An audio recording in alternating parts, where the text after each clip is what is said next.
Hello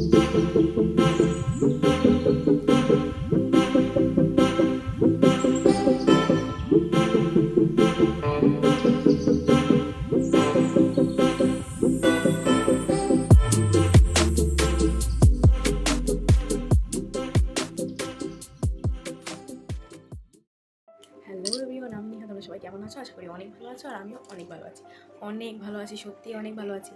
কারণ তোমরা আমাকে 1K সাবস্ক্রাইবার দিয়েছো। আমি তার জন্য প্রচুর খুশি, প্রচুর। ভালো না থেকে কোনো উপায় নেই। তো আজকে আমি প্রায় 8-9 মাস পরে ব্লগ দিচ্ছি, এই খুশিতে যে আমার 1K হয়ে গেছে। এই খুশিতে আমি আজকে 9 মাস পর ব্লগ দিচ্ছি। নাহলে আমার চ্যানেলের তো ব্লগস লেখা নাম, বাট শর্টসটাই বেশি আসে। আর ব্লগস করতে না অনেকটা সময় লাগে, আর এডিটিংয়ে আমার খুবই বিরক্ত লাগে, যে কারণে আমি এর পিছনে সময় দিতে পারছি না বা পারি না। তো এতদিন পরে ভিডিও দেওয়ার জন্য সরি।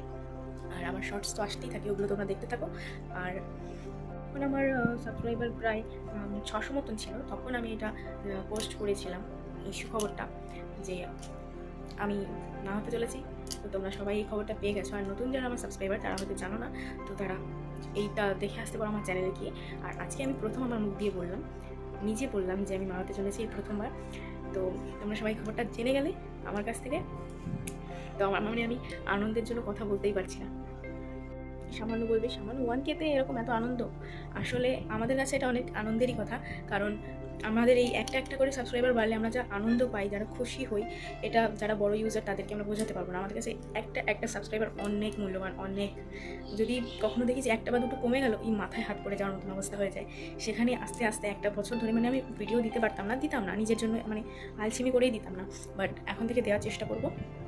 তো এই 1 বছর ধরে আমি ভিডিও করে বা না করে, যেভাবে হোক, আমি একটুখানি চেষ্টা করলাম যে 1 বছর পর আমার 1K হয়েছে। তো এটা আমার কাছে তো খুশির খবর হবে। তো যাদের কাছে এটা সামান্য ব্যাপার, তো তাদের কাছে আমার কিছু বলার নেই। নিজেরা চেষ্টা করলে বুঝতে পারবে যে এটা জিনিসটা কতটা কঠিন। সাবস্ক্রাইবার বাড়ানোটা অনেকটাই কষ্ট। তো যারা করে তারা জানে।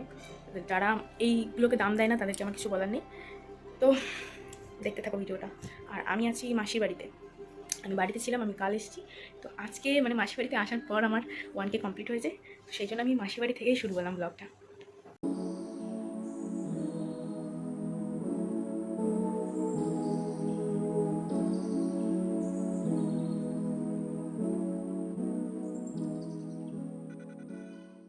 যতগুলো জিনিস তোমরা দেখতে পেলে, সবগুলোই নিজের হাতে তৈরি করেছে আমার মাসি। উনি যে কোনো ইউজলেস জিনিসকে ইউজফুল তৈরি করে দেয়। এই যে সেম ব্যাগটা দেখছো, এই ধরনের ব্যাগ আমি দীঘাতে দেখেছিলাম, 700 টাকা করে দাম চাইছিল। সেই ব্যাগ আমার মাসি নিজের হাতে তৈরি করে ফেলেছে। কতটা স্পেস আছে, ব্যাগটা দেখতে কত কালারফুল, কত সুন্দর লাগছে। মাসির হাতে তো আমার জাদুই আছে, যেমন রান্নায় জাদু, তেমন হাতের কাজে জাদু। মাসি রান্নাবান্না করছে। তো এখন আমি যাব ফোনটা চার্জে বসিয়ে, যাব স্নান করতে, এসে খেয়ে দিয়ে বেরিয়ে যাবো বাড়ির দিকে। তো স্নান করে এসে তারপর কথা হচ্ছে। স্নান তো কমপ্লিট হয়ে গেল, বাট এখানে যা গরম, মাথাটা আমি চুল ভিজিয়েছিলাম, কিন্তু চুলটা ছেড়ে রাখার কোনো প্রশ্নই নেই এই গরমের মধ্যে। আর চুল আমায় আঁচড়াতেই ভয় পাই, কারণ আমার এত পরিমাণে চুল উঠছে ধারণার বাইরে। আর শুনেছি যে প্রেগনেন্সিতে চুল ওঠে, বাট সবার ওঠে না, কিন্তু আমার এত পরিমাণে উঠছে, মনে হচ্ছে না মাথায় একটাও চুল থাকবে বলে। আমি দেখেছি অন্যান্য বউরা বা মা কাকিদের খুব সুন্দর করে খোপা করতে, বাট আমার দ্বারা খোপাই হয় না। আমি এইভাবেই চুলটাকে পেঁচিয়ে ডলা টলা করে রেখে ক্লিপ দিয়ে রাখি। এটাই আমার খোপা করে চুল বাঁধা। এর থেকে ভালো আমার দ্বারা আর হবে না। বিয়ের পর তো প্রত্যেকটা মেয়ের প্রতিদিনের নিয়ম সিঁদুর পরা স্নানের পর। আর সিঁদুর পরলেই যেন মুখটা অন্যরকমই লাগে। সবার তো চিন্তাধারা এক নয়, কিন্তু আমার কাছে শাঁখা সিঁদুর অনেক প্রিয়। আমি রোজ সিঁদুর পরতে ভালোবাসি, আর শাঁখা সিঁদুর একটা অন্যরকমই মূল্যবান আমার কাছে। এদিকে মাসি ভাত বাড়তে শুরু করে দিয়েছে। মাসির হাতের রান্না যা টেস্ট, আমি কি বলবো। আমার সবথেকে প্রিয়, যদি কারো রান্না ভালো লেগে থাকে, সেটা হলো আমার মাসির হাতের রান্না। ওয়াও, একদম চুমু। খাওয়া দাওয়া তো কমপ্লিট, এবার ওষুধ খেতে হবে। ওষুধ খেতে আমি বারবার ভুলে যাই, প্রত্যেক দিন ভুলে যাই। আজকে সকালের ওষুধটাও আমি খেতে ভুলে গেছি, যেটা সেই কারণে এখন খাবো।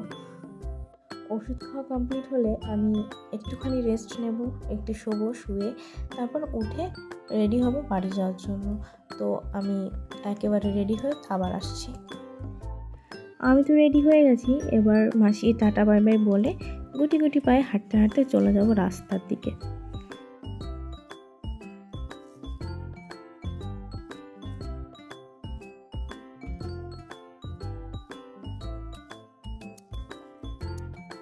বেরিয়ে পড়েছি, এবার অটো ধরবো, তারপর সিধা বাড়িতে।